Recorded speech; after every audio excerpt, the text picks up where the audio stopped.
এবারে আমরা তরল ও বায়বীয় পদার্থের আলোচনা শুরু করব।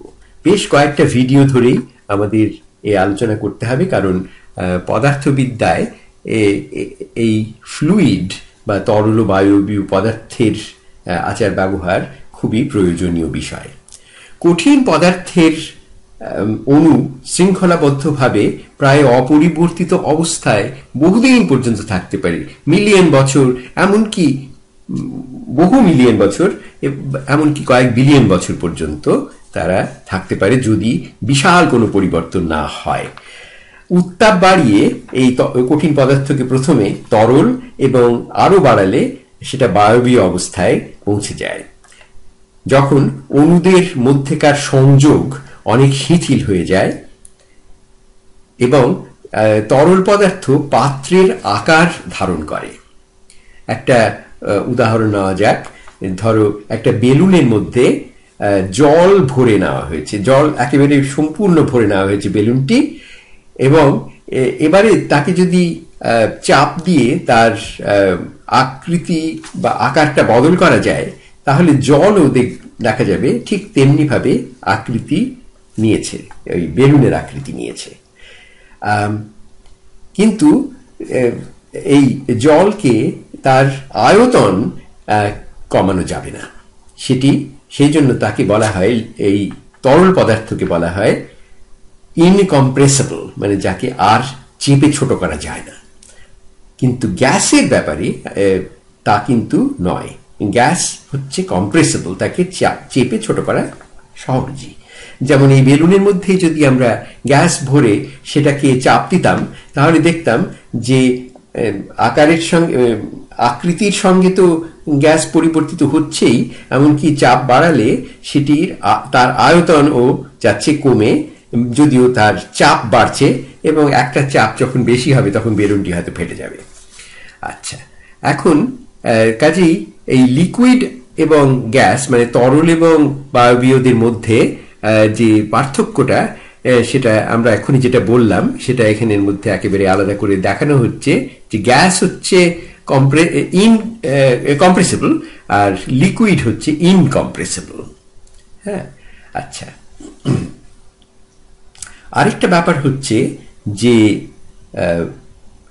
এই তরল এবং গ্যাস এর মধ্যে পরিবর্তন, এটাকে ইকুয়েশন, মানে ফেজ ট্রানজিশন বলা হয়, যে একটা তরল পদার্থকে গ্যাসে পরিণত করা এবং গ্যাসকে তরল পদার্থে পরিণত করা, এগুলো তাপ এবং চাপ বাড়িয়ে এবং কমিয়ে সেটা করা যায়। তার মধ্যে সবচেয়ে কঠিন কাজ ছিল হিলিয়াম নামের গ্যাসকে তরল করা। সেটা কঠিন কাজ ছিল, বিংশ শতাব্দী সেটা সম্ভব হয়েছে, এবং তার বহু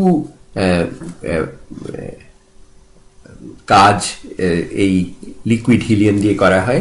লো টেম্পারেচার ফিজিক্স বলে একটা পুরো বিশাল একটা বিষয় রয়েছে, যেটা অত্যন্ত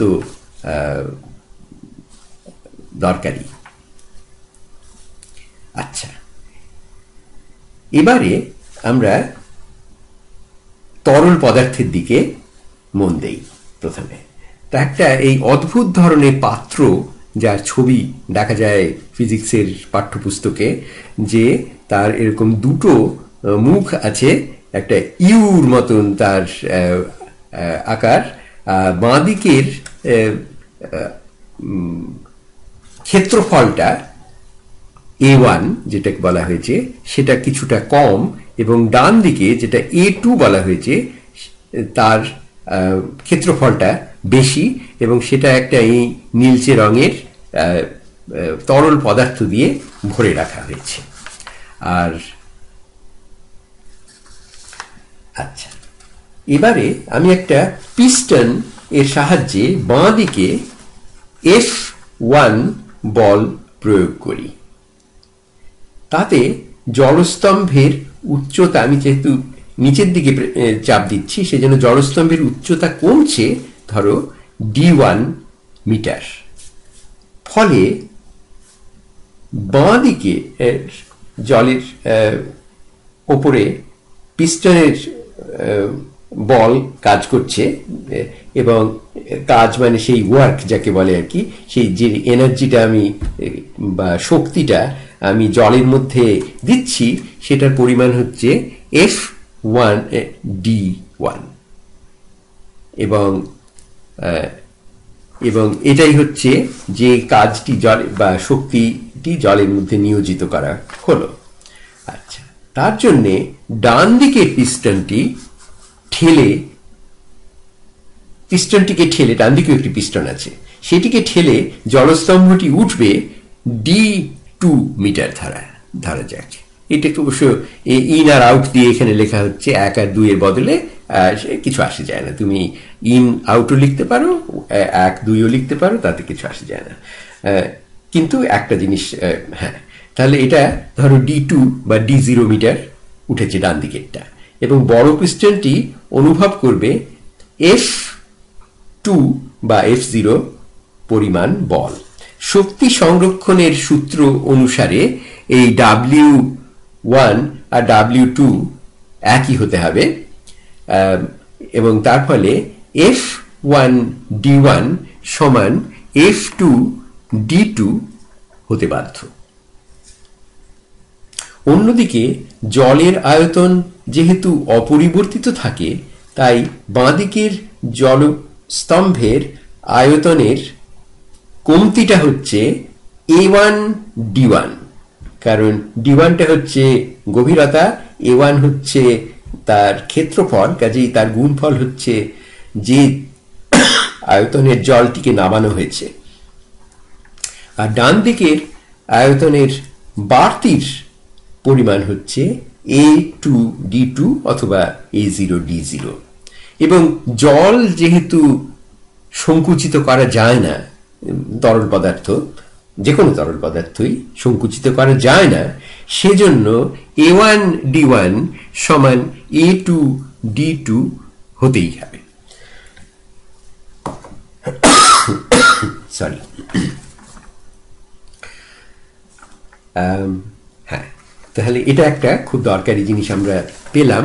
তার সাহায্যে আমরা পাস্কেলের নিয়ম বলে একটা নিয়ম এর আলোচনা করব। সে নিয়ম বলছে যে কোনো একটা জায়গায় যদি আমি একটি তরল পদার্থের যে কোনো জায়গায় যদি আমি একটা চাপ দেই, মানে যে বলটা দিলাম একটা একক পরিমাণ আয়তনের ওপরে, একক পরিমাণ ক্ষেত্রফলের ওপরে, যেমন ধরো যদি F এ পরিমাণ ক্ষেত্রের ওপরে F পরিমাণ বল প্রয়োগ করি, তাহলে F কে A দিয়ে ভাগ করলে যা হয় তাকেই আমরা বলবো চাপ বা প্রেসার। তো সেই প্রেসারটি বা চাপটি একটি তরল পদার্থে যেখানেই আরোপ করা হোক না কেন, সেই চাপ সর্বত্র সমানভাবে ছড়িয়ে পড়ে। এইটা হচ্ছে একটা ভারী দরকারি একটা জিনিস, যেটা প্যাসকেল বলে একজন বিজ্ঞানী বহুদিন আগে সেটা দেখেছিলেন, এবং তাকে ব্যবহার করে আমরা একটা সরল যন্ত্র তৈরি করতে পারি, যেটাকে বলে হাইড্রোলিক প্রেস, এবং তা দিয়ে আমরা মেশিনের মতন আর কি, একটা ওই সহজ মেশিন যেরকম আমরা বের করেছিলাম সেই রকম সহজ মেশিনের মতন এখানে আমরা যেগুলো বলেছি সেগুলো আবার মানে লেখা হচ্ছে। তো কাজেই আমরা এই প্যাসকেলের নিয়মটা এর পরের দিন ভালো করে করব, আজকে সময় ফুরিয়ে আসছে বলে সেদিকে আজকে যাচ্ছি না।